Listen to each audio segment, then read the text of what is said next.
Greetings, Oddimus Prime here, and this is my top 10 toys, not just Transformers, but toys in general, of 2020.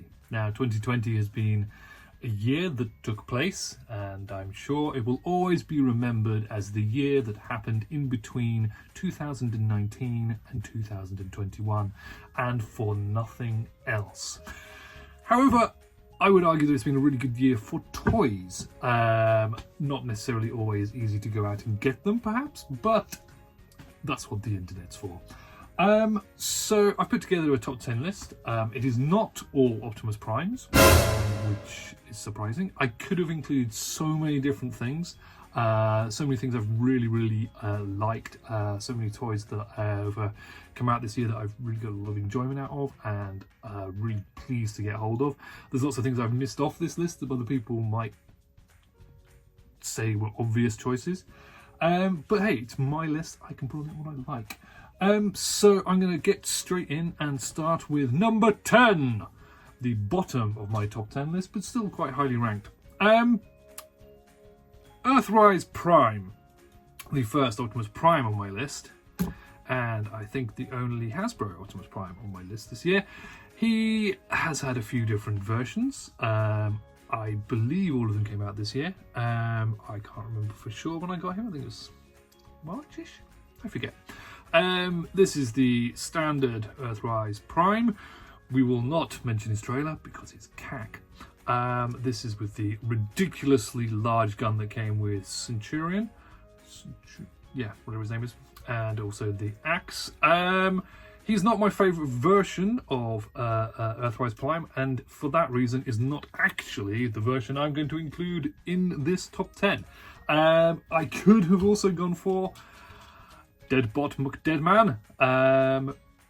Again, exactly the same figure. Really nice Optimus Prime. But he's dead. So because I don't want my childhood trauma to be represented in this top 10, I will replace him for my newest and thus far favourite of the Earthrise Optimus Prime mold, and that is Netflix Earthrise Prime. He's very similar to the standard release. He's got a slightly muted colour scheme in the legs. Few more paint apps here and there. Also, it's got rid of the horrible grey plastic on here, so he looks a lot better in the leggy portion. He comes with two of the mini bots, whose names I have completely forgotten, but I only got him yesterday and I haven't really looked at the packaging that much. He's a really nice bot. I really like how they've basically incorporated a lot of the design from the Studio Series Movie Prime, with these little wheel bums. No, it fell off, but it's okay. Yeah, so for my top 10, number 10, Earthrise Prime, specifically the Netflix version. Off you go. I shall banish you to over here for now. Let's see if we can make a new little setup so that I can show the bots off more. More bot, less face. Apparently that's bad. So my number 9 bot is this lovely lady who I've already talked about to death. Now, I don't want anybody to think for a second that my review of her in any way made me think she was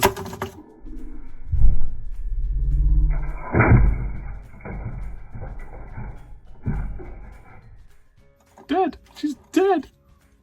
She's okay. She's okay. I was going to say she's a very stable figure that doesn't fall over, but I think that was my fault. Yeah, so in any way did I think this is a bad figure? I do not. I think it's a really lovely figure. It's sturdy, if you don't knock your little plinth that you're holding it up on. It's a sturdy figure. It's really good to pose. It's really well made. I still don't say it's a good representation of RC for many reasons. And yes, I know that there is an entire apparently very large community of people who like female figured robots with things. That's not the reason I got it. I got it because it looked like a cool figure and I really like it. It's a really, really nice figure. I currently got it configured differently, so she's less RC and more nicey. Yeah, great. Well, it's actually got a really clean back for an RC. Okay, admittedly, half of her has become her sort of skirt area, and the other half is the bonnet of the car, I think, is elsewhere. But yes, she is my number 9. The figure I was quite... Actually, I think the figure I was most surprised by how much I liked. I was intending very much so to sell her quite quickly after getting her, but I'm not going to, because she's awesome, and anyone who thinks otherwise is wrong. But not a good Masterpiece RC. I will always contest that one. Next up, this is a kind of a twofer. I love Heman, and this dude has ticked so many boxes for me. Now, okay, technically this is 2 figures, so it's a twofer. Battle Cat and He-Man from the new Mattel Master of the Universe Origins line. These are weird to get hold of. We don't seem to have them in any stores over here, although Battle Cat and He-Man actually came from a regular toy shop that a friend of mine picked up for me, which was interesting and nice. They're great. The Battle Cat is... I never had the Classics Battle Cat. I've only ever had the original, which is obviously a non-posable brick of a plastic terrible thing. But this one's really cool. It's got superposability, mouth opened, all the little bits. Awesome, good leg posing. You can do some sort of rearing up if you wanted to. Tail even moves, ball joints and stuff like that. But I'm not here to review this because that's already been done by little Dave. I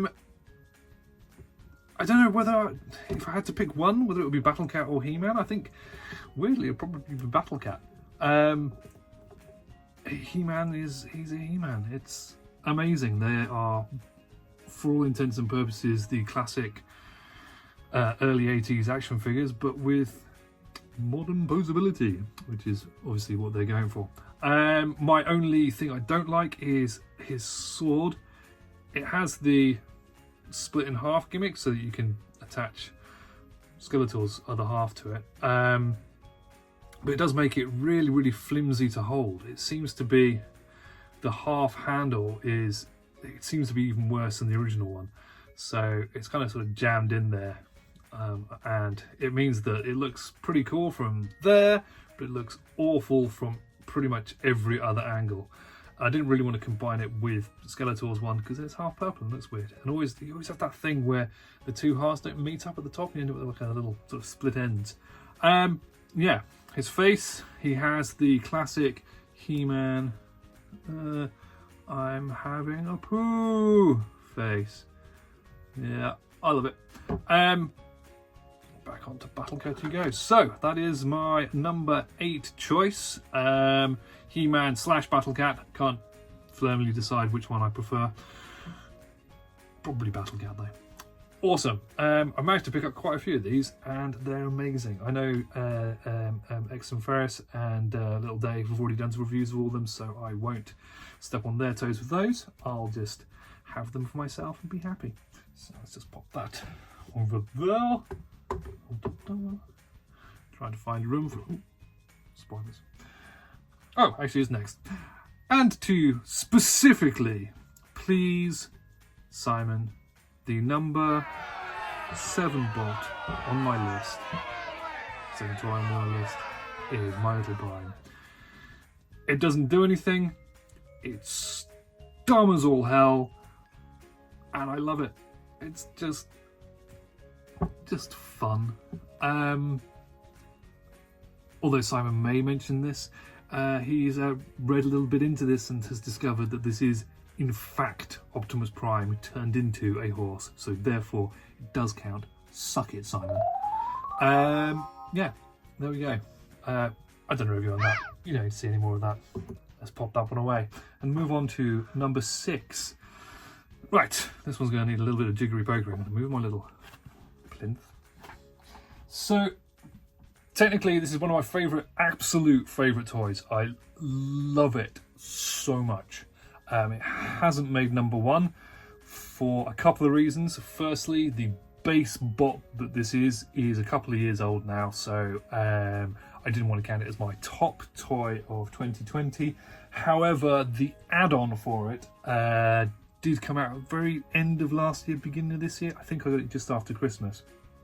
And the actual base bot with inside it is the third one of that particular toy that I have.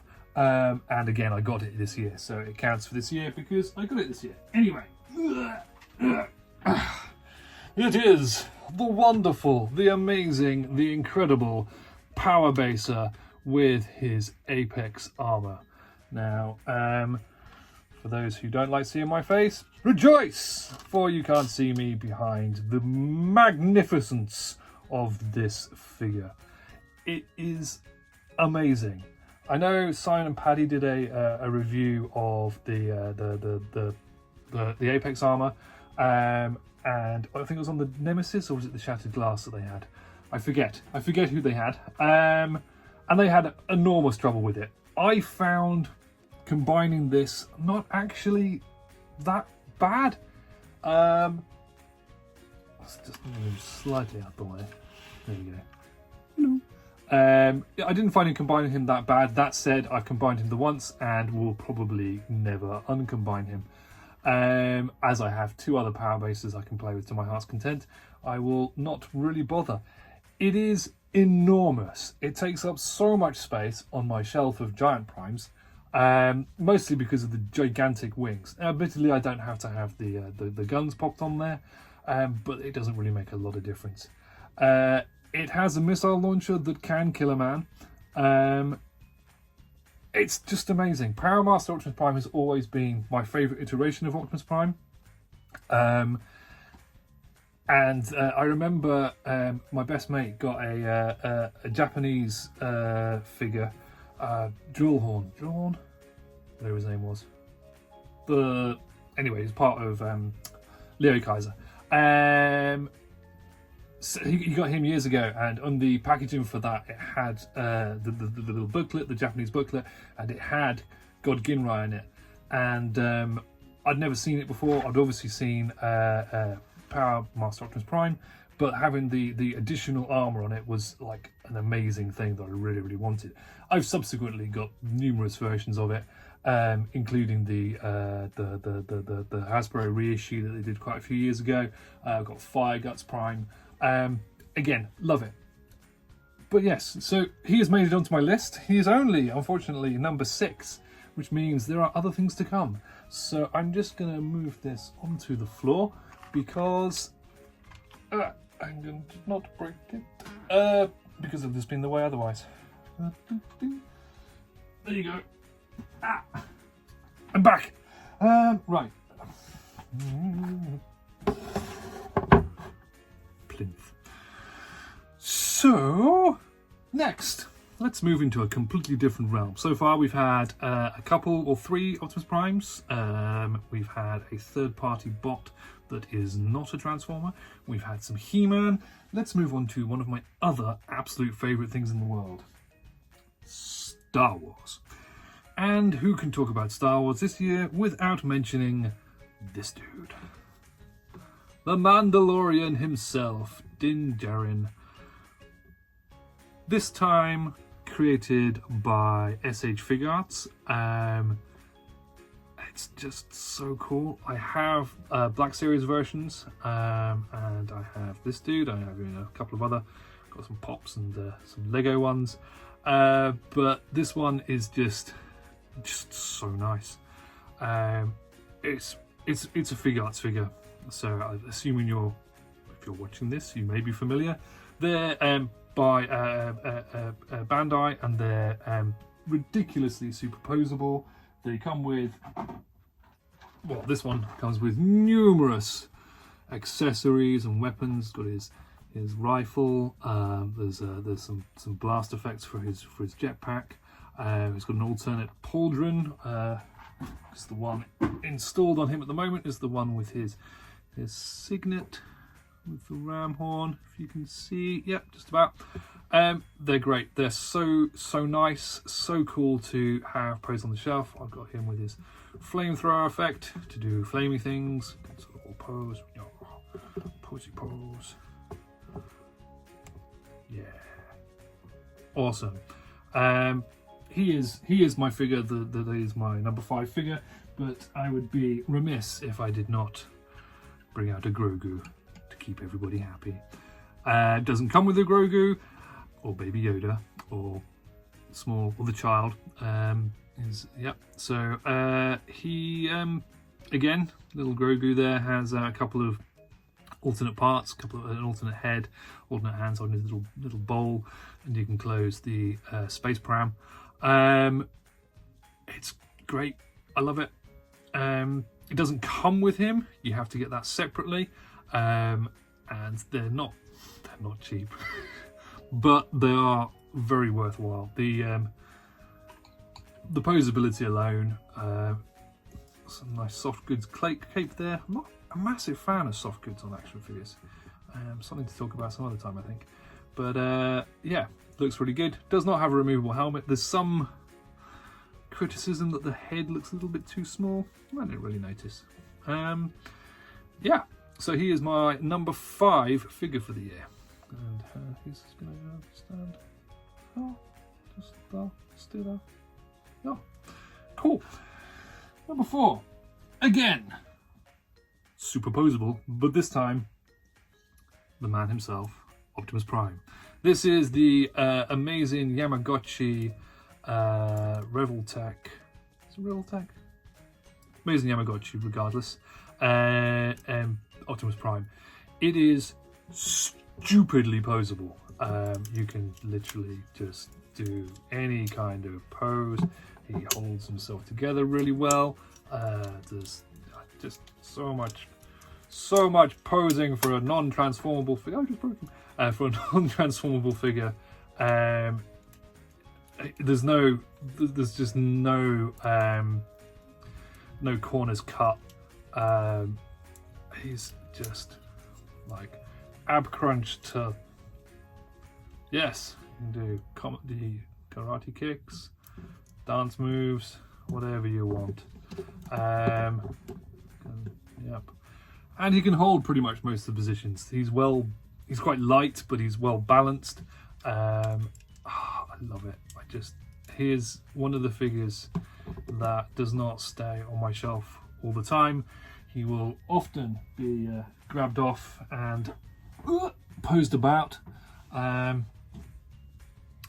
I really can't say too much else. It's amazing. It's in the name. If you haven't got one, get one. They're great. And loads of accessories, which I haven't got to hand, but there are lots of different hands. The axe, obviously, all the usual bits and bobs. The only thing I'm a little bit critical with on this dude is he's got very, very square windows, which remind me of Pat Lee Prime, which is not always a good thing. But it's just sex. I love it. But yes, he is also not my number 1 pick for this year. Down he goes. Right, next up is something I've always wanted. Ever since I was a small lad and was first into these things, I've always wanted a toy version. There should have been an action figure of these donkeys ago, but for whatever reason there hasn't been. But yeah, so I'm not quite so much these days, but I used to be a very big Warhammer fan.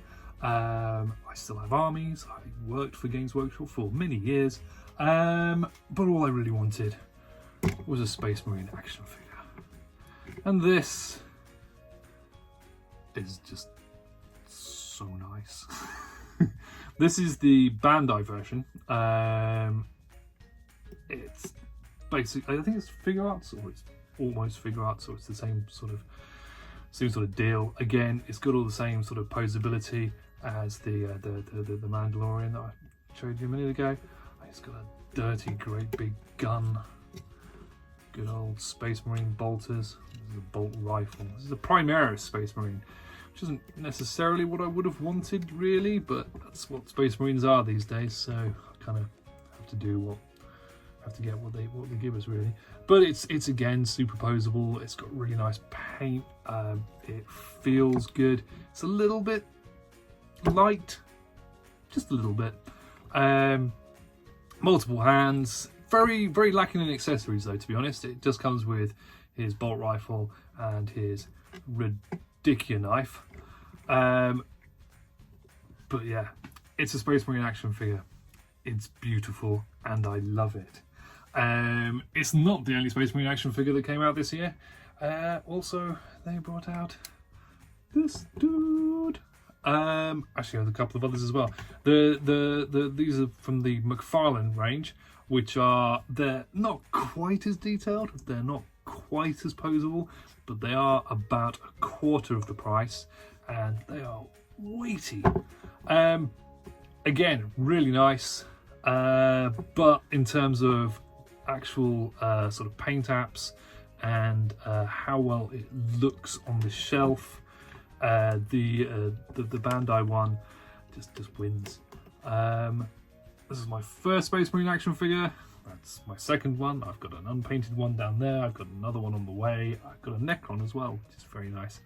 But yes, it's the Bandai one that is in my top 10, and I love him. I call him Bob, after Bob the Space Marine, who used to adorn the top of the door of the shop I worked at. Ah, Bob, how I miss thee. Right, be gone with you. Over here. That's number 3. Number two I have indeed spoken about pretty much to death and hugged and loved on this very channel recently. This is Transform Elements TE01. I forget the numbers after his name, but it's their Crystal Optimus Prime. And still, I absolutely love it. It's just a beautiful, beautiful figure. Every version of this figure has been amazing. The cel-shaded one that came out recently is also fantastic. I've got him somewhere. Here he is. I may have mentioned him already. Yep, lovely. Not as good as this one. This one's best. No, I'm not even going to say it's a downside. It's not quite as weighty as the other two versions, but it's a lovely, lovely figure. I've spoken about it enough in the past. I will love it till the day it falls apart because it's made of transparent plastic. And you can go... Yeah! Move, Earthrise Prime. There we go. So, that leaves me to my number 1 toy of the year. So this is a bit, I had to make a bit of a decision here because actually it's my favourite line of the year. But I'm going to pick a specific figure in a second. I'll get into it in a second. Yeah, so there were maybe 5 or 6 toy lines that I love from my childhood. But forgetting Star Wars, no, we include Star Wars. The four biggest toy lines that I was into when I was a kid were Star Wars, Transformers, Heman, and G.I. Joe. This year, we've very, very fortunately got a brand new G.I. Joe action figure series in the shape of the G.I. Joe Classifieds line. And it's amazing. I love the figures so much. I'm a big fan of the Star Wars Black Series range. I have a lot of them. I really like the detail. The posability is generally quite good. But with the G.I. Joe line, they've just knocked it out of the park, in my opinion. Yeah, okay, so the weapons they've got aren't traditional military hardware. They've gone for some sort of quasi-futuristic kind of bent. They don't look exactly the same as the original characters, which in my opinion is a good thing. It was really easy for them to just make sort of carbon copies of all of the original figures, but instead they've gone for their own kind of take on them. So here we have a Cobra Trooper from the Cobra Island subline. So far there's only been 2 waves and a subline and a few specials. I have so far managed to get hold of every released figure, and I think I have pre-orders for just about everything else that's due. They're just so nice. The Cobra Trooper has a load of weapon options. It's got this one's the sort of sergeant, so we've got like the officer armband. There's a removable helmet. There's the goggles are removable, so you can have, with just one trooper figure, you've got so many different options, which has made this guy gold dust. I have 3 of them and I love them. I've got a couple more on order if I can ever get hold of them. This guy has a slight tendency to not want to stand up for long. He'll fall over before the end of this. So I've only brought up a few of the figures. The rest of them are all sat in my cabinet downstairs. I might put some pictures up. Who knows? Here is the Baroness. She comes with a bike. The bike is stupid. I don't like the bike. But the Baroness figure is, again, she's pretty damn amazing. With her horn-rimmed, actual transparent plastic glasses. And her bizarre as all hell Cobra gun thing. Yeah, whatever. She's amazing, but she is not my favourite figure. And then we have one of three Cobra Commanders released this year. This is I forgot what he's called. He's the light blue one who looks like the one from the toys. Again, a lovely representation of the character. It's sort of an amped up version of his original figure. Lots more detail, obviously. A sexy ass little musket. He's really cool. There was 2 other versions. There's Supreme Command, Supreme something.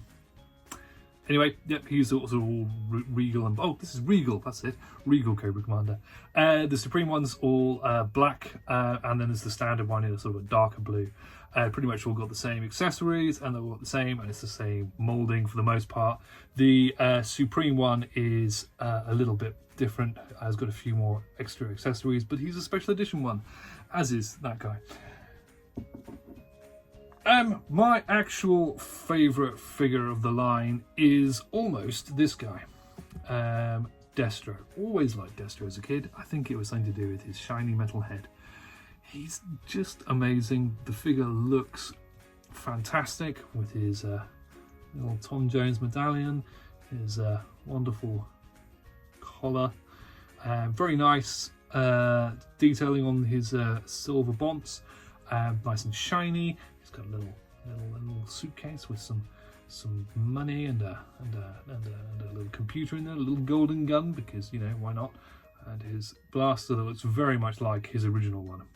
However, he is not my number 1 toy of the year. My number 1 toy of the year is this guy. Prophet Director Destro, or Pimp Destro, as he is more commonly known. He is just hideously horrible and fantastically delightful. I love it. Obviously, it's effectively the same figure, but he has a few extra accessories, including these removable, awesome shades for his full-on pimped out look. He comes with money literally to burn. His case has been turned gold, and he has a leopard print or cheetah print, some kind of print cloak. He's amazing. He's based off, I believe, a San Diego Comic-Con special version of the original, or one of the re-releases. I'm not massively up on the more recent lines apart from this one. He's amazing, and he is my favourite toy this year. I could have brought in some other stuff. The Transformers Red series.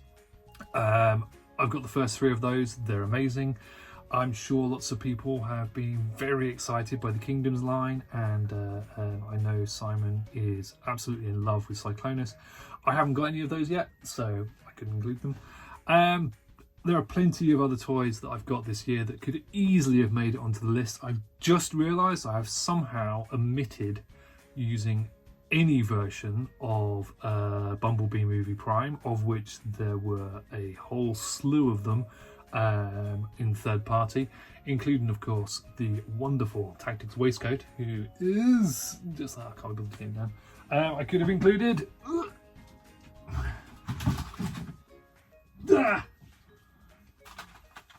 this guy with his giant rocket, who is an amazing figure, but I haven't actually transformed him yet, so that's why he didn't make the list. As I say, too many toys this year for me personally. I bought too many, I spent far too much money, but I've enjoyed every second of it. There's some amazing stuff, and hopefully this will continue on to next year, if we can afford any of them. Well, this is me. Have a wonderful festive period if you are watching this over that, and if not, enjoy whatever day of the week it is that you are currently experiencing. Goodbye.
Fingers on plastic.